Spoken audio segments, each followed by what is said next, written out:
Halo Sobat Rupiah, Selamat datang di podcast terbaru Genbi, Gen Bicara. aku Fabian dari Genbi Banten. Dan aku Sofia dari Genbi Banten juga. Oke Sof, jadi hari ini kita mau ngobrol-ngobrol tentang digitalisasi pembayaran. Oke teman-teman, banyak yang belum tahu nih, apa sih kira-kira digitalisasi pembayaran itu? Oke, nih buat temen-temen yang nggak tahu, digitalisasi pembayaran itu adalah sistem pembayaran digital yang mencakup transaksi pembayaran online berbasis web atau aplikasi. Nah, pembayaran di tempat ini menggunakan ponsel atau kode QR serta pembayaran dengan metode digital lainnya.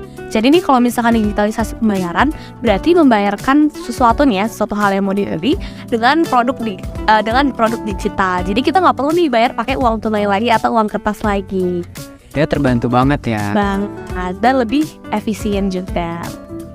Nah, kalau misalnya kita ngomongin masalah digitalisasi pembayaran nih, kalau menurut lu sendiri nih Fabian, kenapa sih kita tuh harus digitalisasi pembayaran? Oke, kenapa ya? Ini mungkin bakalan panjang nih, karena sebenarnya digitalisasi pembayaran ini sudah berkembang banget dari lama nih Sof. Dan ini juga merupakan hasil dari pengamatan nih para saintis dan juga pengamat industri perbankan. Dimana kan kita tahu nih, sebenarnya teknologi itu udah berkembang lama banget nih. Evolusinya terus berjalan beberapa dekade ke belakang gitu. Dan dari situ dengan mengamati dan juga memahami nih pola perilaku masyarakat dan memahami nisnya masyarakat, akhirnya industri perbankan mengeluarkanlah berinovasi untuk menciptakan yang namanya digitalisasi pembayaran. Jadi diteliti dulu ya, nggak langsung dikeluarin. Betul, dan harapannya sih bisa menjadi produk yang dapat membantu masyarakat dalam kesehari-hariannya. Oke, dan terbukti sih ngebantu banget ya. Jadi kita juga nggak perlu nih bawa dompet kemana-mana ya. Kalau misalkan pergi-pergi tinggal handphone aja udah bisa shopping satu mall kan. Iya ya. Oke, kalau misalkan emang kita ngomongin digitalisasi pembayaran, tapi emang manfaatnya juga banyak banget loh Fabian. Iya, karena dari Bank Indonesia sendiri tuh ngungkapin ada 3 manfaat yang penting banget nih. Yang pertama nih reformasi regulasi untuk mempercepat konsolidasi atas industri pembayaran yang sehat, kompetitif dan juga inovatif. Terus juga yang kedua, mengembangkan infrastruktur pembayaran yang syarat akan interoperabilitas, interkoneksi, dan integritas. Dan yang ketiga, mengembangkan praktik pasar yang aman, efisien, dan seimbang. Ini benar-benar menyeluruh banget ya, dari segala aspek itu benar-benar diperhatikan banget nih oleh Bank Indonesia tentang manfaat dari digitalisasi pembayaran. Kebetulan banget, Sof, karena tadi kita udah ngomong tentang manfaat, perkembangannya juga. Dan sekarang nih kita yang mau kita bahas hari ini adalah tentang produk-produk dari digitalisasi itu. Apa gitu? Nah, jadi yang bakal kita obrolin hari ini adalah tentang Kris dan juga BI Fast. Oke. Nggak asing ya, nggak? Iya. Mungkin gue dulu nih, pengalaman gue pakai Kris. Mungkin teman-teman di sini udah pada tahu lah Kris itu apa. Nah, apalagi waktu pertama kali muncul, gue merasa termudahkan banget nih.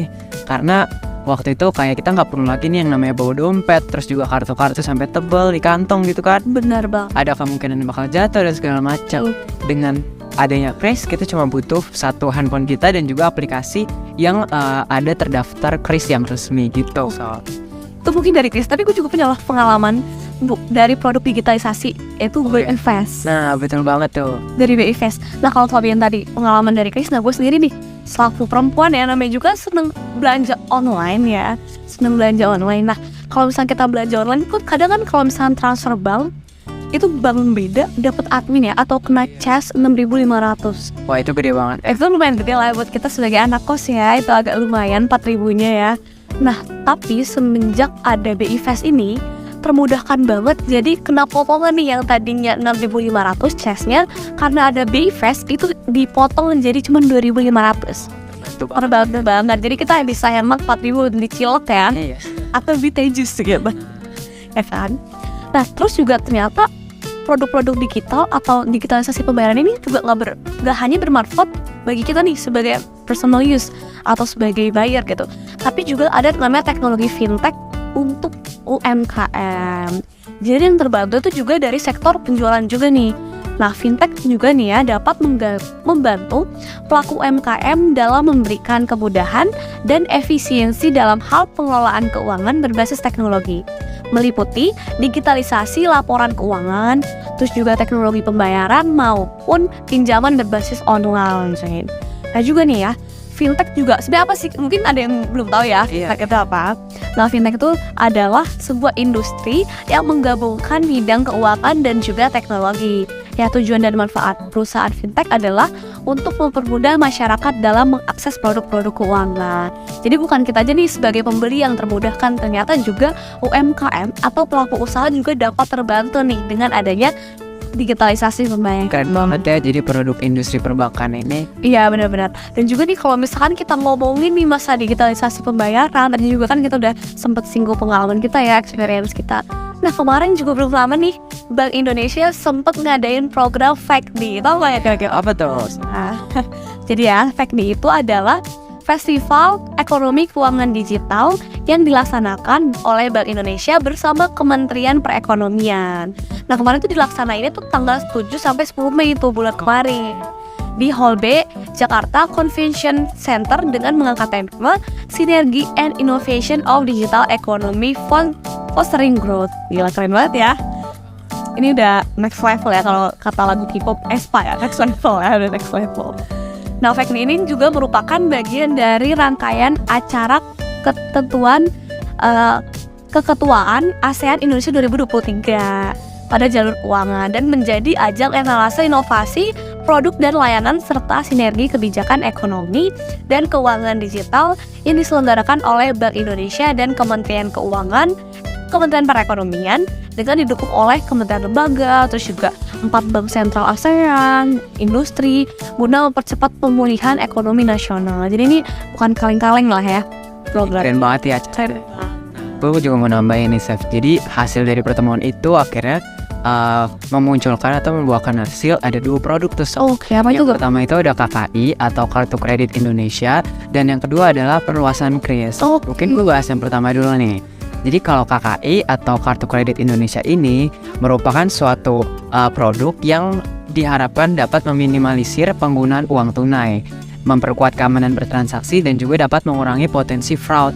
Dan produk dari KKI ini juga mendapatkan dukungan dari Bapak Presiden kita nih, Bapak Joko Widodo. Nah, Bener-bener didukung banget ya. ya, beliau menyatakan bahwa inovasi ini harus tetap diperkuat dan dikembangkan supaya pemerintah dapat lebih mudah melakukan belanja pemerintah pusat maupun daerah. Jadi kita juga harus dukung ya. Iya, Kita juga sebagai masyarakat harus dukung. betul. Dan salah satu produk yang sudah dilakukan adalah di Kota Cilegon. Oke, tetangga kita ya. Iya, di provinsi kita, Provinsi Banten. Banten. Nah, selain dari KKI, ada juga nih perluasan KRIS. Kemarin kan kita tahu nih kalau KRIS itu udah bisa dipakai di Thailand ya. Iya benar, tahan. Sekarang nih ada lagi nih software yang juga sudah bisa digunakan.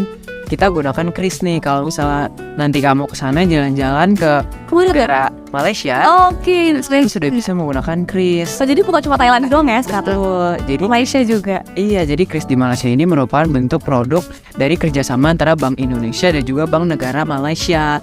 Dan harapannya sih ini bisa mempermudah kita ya sebagai masyarakat Indonesia untuk bertransaksi di luar negeri. Oke, jadi nggak cuma di Indonesia aja ya. Betul. Bahkan di negara tetangga pun kita diberi akses kemudahan untuk bertransaksi digital, teman-teman. Betul banget, Sof.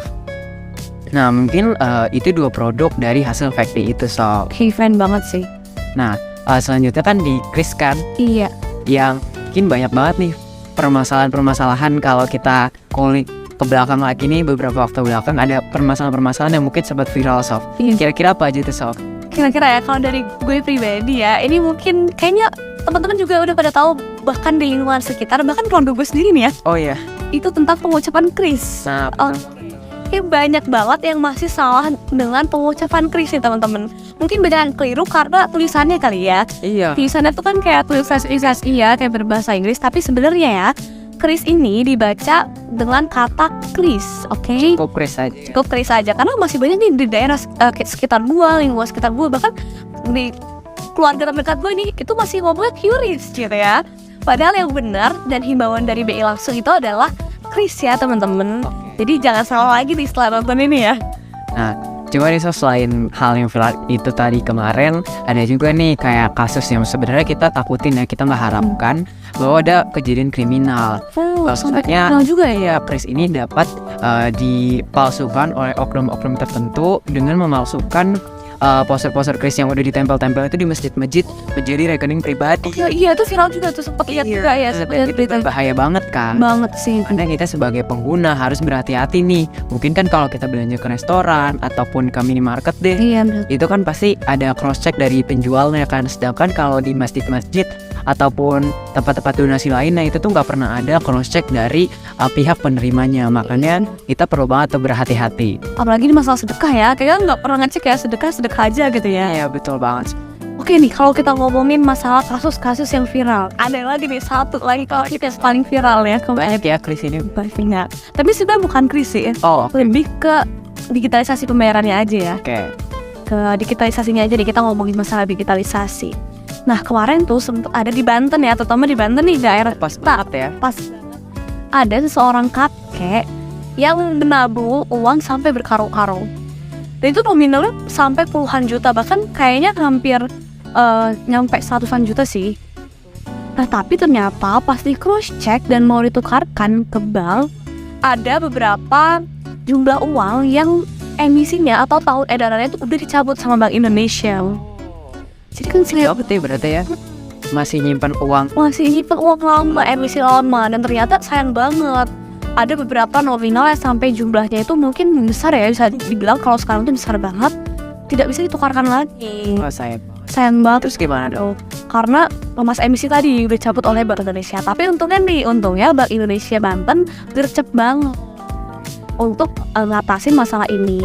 Nah ternyata setelah dikulik kembali, tapi alhamdulillahnya nih masih ada beberapa jumlah uang yang emisinya masih beredar dan masih bisa ditukarkan. Jadi emang ada yang lama, ada yang baru. Iya, ada yang lama, ada yang baru. Nah ini juga mungkin bisa jadi awareness buat teman-teman juga nih, bisa jadi apa ya, himbauan buat teman-teman kalau misalkan mau nabung lebih baik atau kalau mau lebih aman itu nabungnya di bank digital aja, di dompet digital aja. Karena kan kalau dompet digital atau di bank digital itu kita nggak ada masa waktunya ya. Iya. Sampai 100 tahun mungkin kayak lagunya Tulus juga itu tetap bisa ditukarkan di bank ya. Oke. Karena kalau misalkan kita nabung, takutnya kita nggak tahuan, kita nggak lihat baca informasi, kita nggak nonton berita, ternyata uangnya sudah dicabut dan kita belum menukarkan. Akhirnya uang tersebut sia-sia teman. Makanya tadi sempat di awal gue bilang kan kalau misalnya digitalisasi itu penting dan Tinggi banget. digitalisasi itu diciptakan dari hasil pola perilaku masyarakat. Iya benar Karena kayak gitu untuk menghindari kasus-kasus kayak gitu akhirnya dibentuklah digitalisasi. Iya benar banget. Makanya ini kita selaku Gen Z ya, selaku Gen Z mungkin bisa memberikan edukasi ya kepada orang tua kita atau kerabat-kerabat kita supaya mungkin lebih peduli lagi atau lebih bisa mengembangkan lagi tentang digitalisasi pembayaran ya Fabian ya. Betul banget. Nah Sof, kita kan tadi udah bahas nih tentang kris dan juga BI Fast dan ada penggunaan digitalisasi lainnya. Kira-kira ada nggak sih tips-tips dari kita atau dari dulu gitu yang mungkin bisa membantu teman-teman nih untuk lebih aman dalam bertransaksi digital? Oke, bertransaksi digital ya, aman bertransaksi digital, pasti ada dong tipsnya. Nah ini mungkin bisa di-highlight ya, disimak baik-baik. Mungkin lagi makan, lagi minum, atau lagi nggak fokus ya, harus lebih fokus ya. Karena semakin berkembang teknologi, pasti kejahatan cyber juga makin banyak ya Fabian. Betul. Nah, makanya kita harus lebih hati-hati lagi. Nah mungkin tips dari gue nih yang pertama ya. Yang pertama, perbarui password secara berkala. Entah itu password HP atau mungkin password m-banking gitu ya. Terus juga jangan lupa dicatat tuh passwordnya. Dicatat di notes atau Lupa ya? iya sebenarnya sering lupa. Akhirnya kalau lupa kan bahaya juga kan. Terus yang kedua, cek ulang QR, kode, dan bukti transfer. Karena kalau misalkan kita mau transfer nih atau mau menggunakan kris untuk beli sesuatu, itu dicek lagi nih QR-nya udah bener apa belum, penerimanya udah bener apa belum, terus juga mungkin nomor rekeningnya bener apa enggak, karena takutnya kan nanti salah transfer nggak bisa balik lagi uangnya ke kita ya kan. Harus kepedulian itu penting banget ya. Penting banget. Yang ketiga Sof. Apa tuh? Nah yang ketiga itu kalau kita nih sering ke sarana publik nih, kita jangan pernah nih menggunakan wifi pada saat kita bertransaksi. Karena kita kan nggak pernah tahu ya zaman sekarang nih udah banyak banget peretasan. Dan kita perlu berhati-hati karena ternyata dengan connect ke wifi tersebut jadinya tuh data-data di handphone kita bisa diretas. Jadi password kita bahkan saldo di rekening kita bisa diambil. Ngaruh juga ternyata ya. Ngaruh banget. Makanya seberbahaya itu. Dan yang terakhir nih yang mungkin paling penting adalah dalam menggunakan kris ataupun digitalisasi lainnya, kita harus banget pilih-pilih yang mana situs-situs yang memang resmi yang tentunya mendapatkan izin dari otoritas jasa keuangan. Punya legalitas ya. Betul. Punya legalitas. Jadi Jangan mungkin- sembarangan, bener. Iya, jadi mungkin itu beberapa tips dari kita nih ya, Bener. yang semoga bisa teman-teman catat dan pointing Bermanfaat. dan iya benar banget bermanfaat. Mungkin itu aja Ikut aja kali ya. bisa kita sampaikan tentang digitalisasi pembayaran ini. Semoga teman-teman semua bisa mendapatkan manfaatnya. Bisa dapat insight dari video kita kali ini. Iya betul, jangan lupa like, Komen, subscribe, dan juga share ke seluruh teman-teman dan juga keluarga ya. Oke. Bye-bye.